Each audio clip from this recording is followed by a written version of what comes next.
মতলব সেতু বলছিলাম। ব্রেক দিলাম নদীর পাড়ে। চাচা না মাছ পার হয়ে এই যে এই রোডটা বেশি না 30। সো আবার রওনা দিচ্ছি, নদীর পাশ দিয়ে যাচ্ছি এদের জন্য। এখানে কত জায়গা ভ্রাম্যমান কিছু মানে এখানে আশা করি 13 বাজে আলহামদুলিল্লাহ।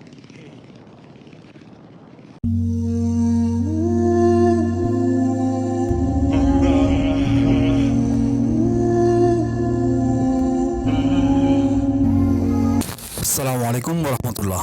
এখানে আমি গতকাল রাতে ক্যাম্পিং করি মেঘনা নদীর তীরে। এই যে এই বাসায় এখানে আমি বাইকটা রাখি। তো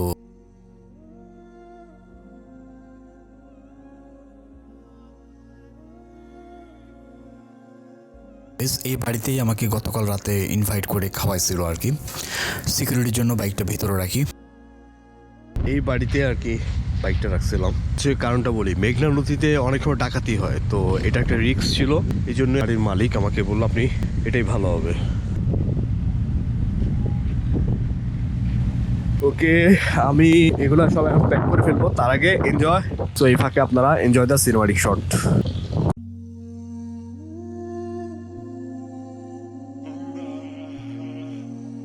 10:30 মতো বাজে। আমি রেডি হয়ে নিচ্ছি। একটা ভালো একটা রুট পাইছি, যেটা হচ্ছে এই নদীর পাড় দিয়ে দিয়ে আমি চলে আসব, বের হয়ে যাব আর কি। তো এই বাতাসের কারণেই নদীর পাড়ে তো এমনি ভালো লাগে, তারপর এত বাতাস। সো ইনশাল্লাহ আবার এখানে আমার ক্যাম্পিং করার প্ল্যান। আপনাদের ভিতরেই কেউ কেউ জানাচ্ছেন যে টাইম ল্যাপস আর সিনেমাটিক শট মিসিং, সো সেগুলোই নিচ্ছিলাম।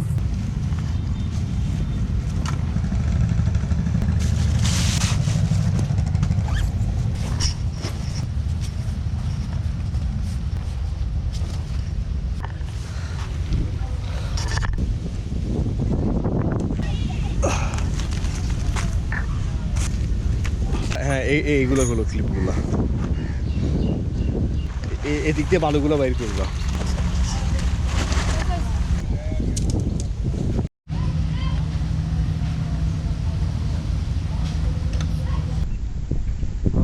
সো এই যে নদী দেখতেছেন, এই নদীর পাশ দিয়ে ডান দিক দিয়ে আমি এদিক দিয়ে চলে যাব।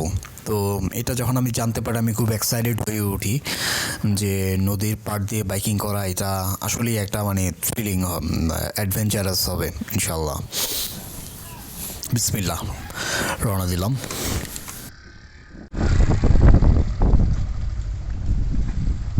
আল্লাহ ভরসা, জানি না সামনে কি আছে। তো সামনে একটা জায়গাতে আমাকে আবার ওখানে ব্লক আছে, তো উঠে আবার নামতে হবে আর কি নদীর পাড়ে, এটাই জানলাম। সো যাওয়া যাক, বিসমিল্লাহ।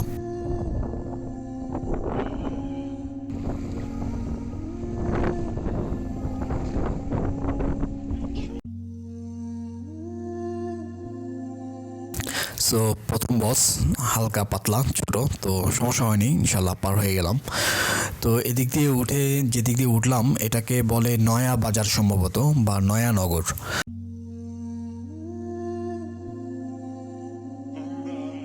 তো আমি উপর দিয়ে উঠে এই যে পথটা দেখলাম, এদিক দিয়ে এখন আমি চলে যাব। শুনলাম যে এদিক দিয়ে আর কি যেতে হবে।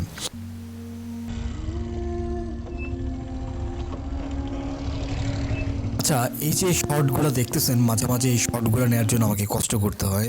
তো বিহাইন্ড দ্য সিন কী হয়, এই যে প্রথমে আমি ক্যামেরা রাখলাম, রেখে এবার আবার চলে গেলাম বাইকের কাছে।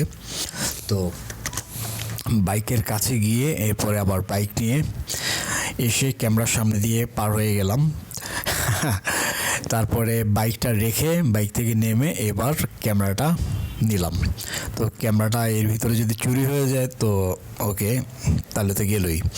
আসলে মেইন রাস্তা থেকে নদীর পাড়ের এই ফাঁকে কিছু মাছ ধরার প্রজেক্ট আছে, এখানে কিছু বাসা আছে। তো এই বাসাগুলোর ফাঁকে ফাঁকে দিয়ে আমি মানে রওনা দিলাম আর কি। তো এখানে জিজ্ঞাসাবাদ করে করে করে করে ভিতর দিয়ে একটা কবরস্থানের পাশ দিয়ে এরপরে গিয়ে আমি নদীর পাড়ে গিয়ে উঠলাম। এখানে কিছুটা কাদা ছিল, তো বাইক আটকে যাচ্ছিল বারবার, একটু সমস্যা হয়েছে। যাক আলহামদুলিল্লাহ, সমস্যা তো থাকবেই। যারা একটু বেশি পেতে চায় তাদেরকে একটু বেশি সমস্যা নিতে হবে। সো যে বলে না, বড় খেলনা নিয়ে খেলতে গেলে আঘাত পাওয়ার চান্সটা বেশি। যাই হোক, তো এই নদীর পাড়ে কিন্তু খুবই পিচ্ছিল, বাইক যদি একটু পিছিয়ে মানে এখানে নদীতে পড়ে যাওয়ার কিন্তু চান্সটা খুব বেশি। যাই হোক, মাঝে মাঝে ছোটো ছোটো এই ধরনের ব্লক, তো একটু মাটিতে নেমে ঘুরে আবার উঠতে হয় আর কি। তো এই নদীর পাড় দিয়ে খুব প্রচণ্ড বাতাসের ভিতর দিয়ে রওনা দিলাম। আসলে ভাষায় প্রকাশ করার মতো না যে কতটা ভালো লাগতেছিল। তো আলহামদুলিল্লাহ, আমার আসলে নতুন এই ধরনের রুটগুলা দেখলে আমার বা রুটের কথা জানতে পারলে আমি এক্সপ্লোর করার জন্য বের হয়ে পড়ি। তো মানে নতুন নতুন জিনিস দেখার জন্য আর কি।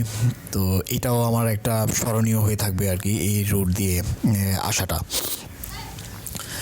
এনিওয়েজ, আমি এখানে কাছাকাছি চলে এসেছি মোহনপুরের। তো ইন্টারেস্টিং ব্যাপার হচ্ছে, আমি জানতাম না যে এটা আমি মোহনপুরের পেছন সাইড দিয়ে, মোহনপুর যে পর্যটন মার্কেট গতকালের এপিসোড আপনারা দেখেছেন, আমি সেদিক দিয়েই বের হবো আর কি। এখানে একটা লঞ্চ ঘাট আছে, আর পিছনে মোহনপুরের কি বলে পর্যটন কেন্দ্রের পিছনে এখানে যে মার্কেটটা আছে, ওই মার্কেটের পিছন দিয়ে আমি এখান দিয়ে বের হয়েছি। এই যে পিছনে বাপাশে যেই ইলিশের যে ইয়েটা, তো এটা এখানে। আর এই মসজিদে আমি নামাজ পড়েছিলাম গতকাল। তো আমি একটু অবাক হলাম আর কি। আর এই যে এই চা দোকান, গতকাল রাতে এখানে চা খেয়ে গিয়েছিলাম। তো যাই হোক, এখানে একটা গরুর দুধের চা খেয়ে ইনশাল্লাহ আবার রওনা দিলাম। তো এবার ব্যাক করার পালা মোহনপুর থেকে। আলহামদুলিল্লাহ, সব কিছুই সো ফার সো গুড। তো মেইন রাস্তায় উঠে গেলাম। এই যে বাদিকে মনে আছে, এখানে একটা নতুন রুট একটা দেখাইছিলাম, যেটা গৌরীপুর দিয়ে বের হওয়া যাবে বেরিবাদ দিয়ে। তো এনিওয়েজ, ওটা সামনের জন্য তোলা রইলো। তো এবার রওনা দিলাম। সেই সারি সারি গাছপালা, নদীর পাড়, এই পথটা আসলে সবারই খুব ভালো লাগবে মোহনপুর পর্যন্ত আর কি। ইনফ্যাক্ট মোহনপুর পরেও কেউ চাইলে সোজা বের হয়ে যেতে পারবেন ঢাকা চিটাং হাইওয়েতে, দাউদকান্দি অথবা গৌরীপুর দিয়ে বের হতে পারবেন বেরিবাদ দিয়ে আর কি, সম্ভবত সিরাজ চর দিয়ে, বা কি জানি একটা চর আছে, স্ক্রিনের নামটা আমি দিয়ে দিচ্ছি। আচ্ছা, এবার যে কথাটা আমি বলি, এটা খুব ইম্পর্টেন্ট কথা। তো এটা হচ্ছে যে সবাই যারা এটা দেখতেছেন সবাই মাথায় রাখবেন যে এই যে দেখেন, গতকালকে দুজন মারা গেছে পদ্মা সেতুর উপরে। ওরা হয়তো জানতো না যে ওই দিনই ওদের শেষ দিন। তো আল্লাহ তাআলা আমাদের যেমন হায়াত দিচ্ছেন, মৃত্যুটাও দিবেন, এটা স্বাভাবিক। আল্লাহ তাআলার কাছে যেতে হবে। তো মূল কথাটা হচ্ছে, আমরা কি মৃত্যুর জন্য তৈরি নাকি তৈরি না? আখিরাতের জন্য কি তৈরি? আখিরাতের জিন্দেগি যেটা সত্যিকারের জিন্দেগি, আমরা আসলে এই দুনিয়ার জীবন চোখে দেখতে দেখতে, সামনে দেখতে দেখতে এত বেশি এটাতে মগ্ন হয়ে গেছি যে এটাকে আমরা রিয়েল বলে ভাবতেছি। তো এটার পিছনেই ছুটতেছি, এটার পিছনেই সব শ্রম দিচ্ছি, সব কিছু করতেছি, কিন্তু আমাদের মাথায় এটা নাই যে আল্লাহ তাআলা আমাদের একদিন হিসাব নেবেন। তো এই জন্যই যারা এটা দেখতেছেন সবাই যেভাবে আল্লাহ তাআলা হুকুম করছেন, জীবনটাকে ওইভাবেই করার চেষ্টা করেন। আর এই জন্য বিভিন্ন ইসলামিক লেকচারগুলো শুনেন, ওইভাবে করে জীবন গঠন করার চেষ্টা করেন। হ্যাঁ, সুন্নতগুলো অনুসরণ করা, মসজিদে নামাজ পড়া, ফজর নামাজ থেকে শুরু করে, হ্যাঁ, চেষ্টা করতে থাকলে এটা আল্লাহ তাআলা সহজ করে দেন। হ্যাঁ, আল্লাহ তাআলা, এবং যা কিছু দরকার আমাদের প্রয়োজন শুধু আল্লাহ তাআলাকেই জানানো। আল্লাহ তাআলার যে ক্ষমতা আমরা চিন্তাও করতে পারবো না যে আল্লাহ তাআলা কীরকম ক্ষমতা রাখেন। হ্যাঁ, এই যে সূর্য একটা তারা, অথচ দেখেন পৃথিবীতে আমরা কত তারা দেখি আকাশে, এরকম বিলিয়ন বিলিয়ন সূর্য আকাশে আল্লাহ তাআলা ছড়ায় রাখছেন। এগুলো জ্বলতেছে, এগুলার যে পরিমাণে গ্যাস লাগে কোত্থেকে আসতেছে? হ্যাঁ, আল্লাহ তাআলা একটু অনেক প্রতাপশালী একজন বাদশাহ। তো ওনার কাছে কোনো কিছুর অভাব নেই। আমরা শুধু ওনার কাছে চাইতে শিখি নাই, চাইতেছি অন্যান্য বিভিন্ন মাকলুক থেকে আশা করতেছি, বস্তু থেকে আশা করতেছি। হ্যাঁ, আল্লাহ তাআলাই শুধু দেওয়ার ক্ষমতা রাখেন, লাভ এবং লোকসান সব কিছুই। হ্যাঁ, উনি হচ্ছেন আমাদের সত্যিকারের মালিক। যে আল্লাহ তাআলাকে রাজি করতে পারবে তার আসলে চিন্তা নেই, না দুনিয়াতে না আখিরাতে। এটাই বলতে চাচ্ছিলাম যে চলুন আমরা আল্লাহ তাআলা খাঁটি বান্দা হয়ে যাই, যেভাবে উনি চান ওইভাবেই আমাদের জীবনটাকে করি। যেগুলো আল্লাহ তাআলা নিষেধ করছেন, যেসব হারাম জিনিসগুলো থেকে নিজেকে বিরত রাখি, কষ্ট হোক তারপরেও বিরত রাখি। যদি আমরা যখন শয়তান একটা ধোকা দেয় এইভাবে যে হ্যাঁ এই সামনের আর 2 সেমিস্টার, তারপরে তুই ভালো হয়ে যাবি, তারপরে সব কিছু ছেড়ে দিব, হ্যাঁ সামনে রোজা থেকে সব কিছু ছেড়ে দিব, হ্যাঁ আর কয়েকটা মাস তারপরে আমি সোজা হয়ে যাব, এই যে সামনে হজ করব, সামনের বছর হজ করার পর থেকে আমি সব ছেড়ে দিব, এটা একটা বড় ধোকা, অনেক বড় ধোকা। শয়তান এভাবেই আমাদেরকে নিমজ্জিত করে রাখে আমাদের হারাম কাজগুলোতে। হ্যাঁ, তো ওই জন্যই আজই তবা করা, আজই নিয়ত করা যে আজকেই হচ্ছে আমার সমুদ্রে যাওয়ার সময়, আজকেই। আল্লাহ তাআলা আমাদেরকে তৌফিক দান করেন। এখানে একটু কথা বলে যাই, আর কোনো ক্যাম্পিং করার রুট আছে কি না, হ্যাঁ, এটা জানার জন্য আমি একটু এখানে দাঁড়াই। ইন্টারেস্টিং ব্যাপার হচ্ছে আমি এখান থেকে আরেকটা রুট পাই বা আরেকটা জায়গার খবর পাই, সেটা হচ্ছে এখানে একটা চরে, হ্যাঁ, এখানে একটা ঘাট আছে, ওই লঞ্চ ঘাট দিয়ে চরে, যেটা 4টা বাজে লঞ্চ ছাড়ে, ওই চরে ক্যাম্প করা যাবে এবং আরও ভালো নাকি হবে। তো এটা হচ্ছে আমার সামনের আরেকটা আর কি প্ল্যান ক্যাম্পিংয়ের এই দিকটাতে, ইনশাআল্লাহ, আল্লাহ ভরসা। তো খুব ভালো লাগতেছিল এই রুটটা, এই পথটা আসলেই কিন্তু খুব সুন্দর, পিচঢালা পথ, দুপাশে গাছপালা, নদী, বাতাস, ওয়েদারও খুব চমৎকার। সো ভালো লাগতেছিল খুব।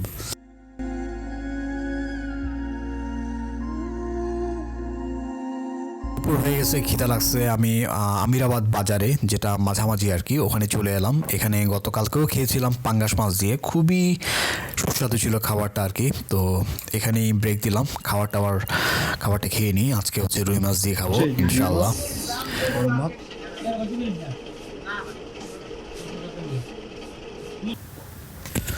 ওকে, খাওয়া দাওয়া শেষ, দুপুরে খাওয়া দাওয়া শেষ করে আবার বের হয়ে পড়লাম আলহামদুলিল্লাহ। তো এই যে নদীটা দেখা যাচ্ছে, এতক্ষণ আমি মেঘনা নদীর পাড়ে ছিলাম, এবার চলে এসেছি, এটা হচ্ছে ধনাগোদা নদী। জিজ্ঞাসা করি, সেটাই জানতে পারলাম আর কি, যেটা হচ্ছে মেঘনা নদীর একটা উপনদী বলা চলে।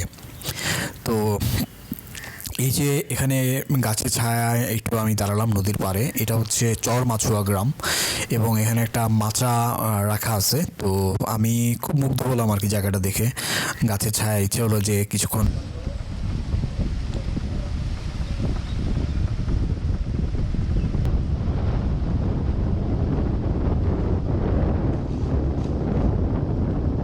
বিশ্রাম নিয়ে যাই। এবং আমি বুঝলাম না, এখানে আমি যে বসলাম, আমি 1.5 ঘন্টা এখানে মানে রেস্ট নিলাম আর কি নদীর পাড়ে। এত ভালো লাগতেছিল শুয়ে বসে, মানে এটা আসলে আমার মনে হচ্ছে যে আমি একটা অন্য জগতে চলে এসেছি।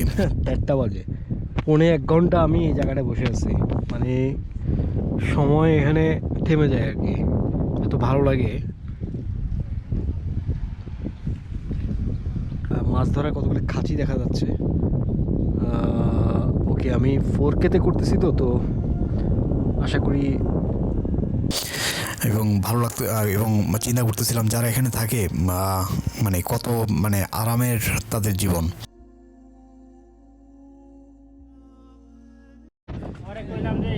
তো যখন যাব তখনই কিছু এলাকার ছেলেপেলে গোসল করতে আসলো এবং ওদের হাতে কাঁচা আম এবং এই যে শুকনা মরিচ লবণ দিয়ে মাখাচ্ছিল, দেখেই মানে জিভে মানে জল এসে গেল। তো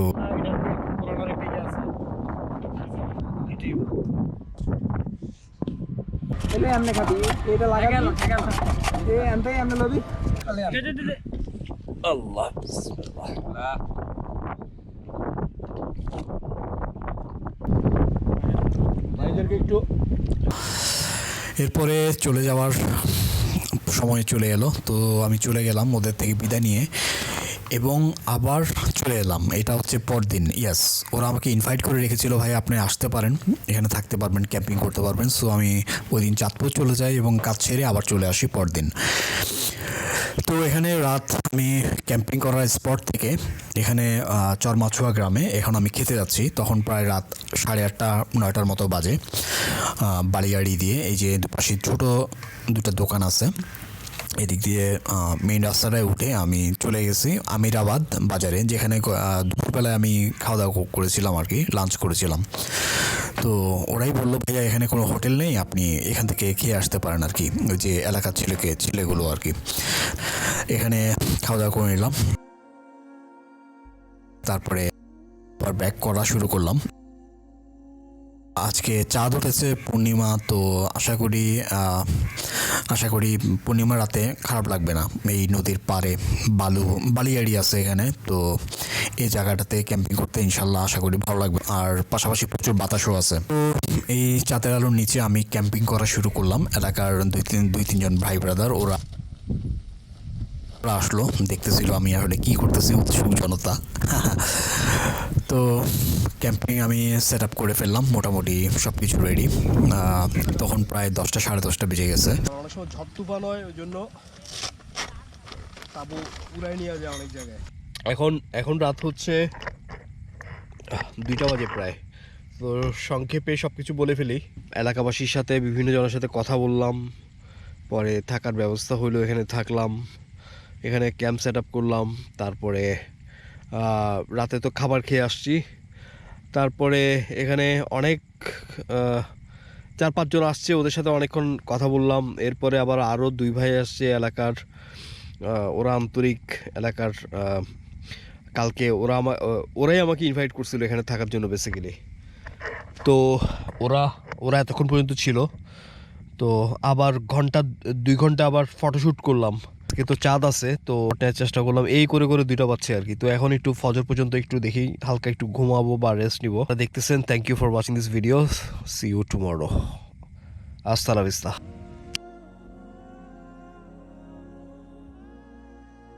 এই আটার দাম কত ভাই? তাবু আমার বানতেই এটা একটা ঘাট আর কি। মাছ এগুলো পাইছেন না? বাজারে এটা ভাসে কেমনে? এটা বাসে না, এটা এই যে এইভাবে পানির ভিতরে থাকে। এটা চোরাইয়াকে দেখাই।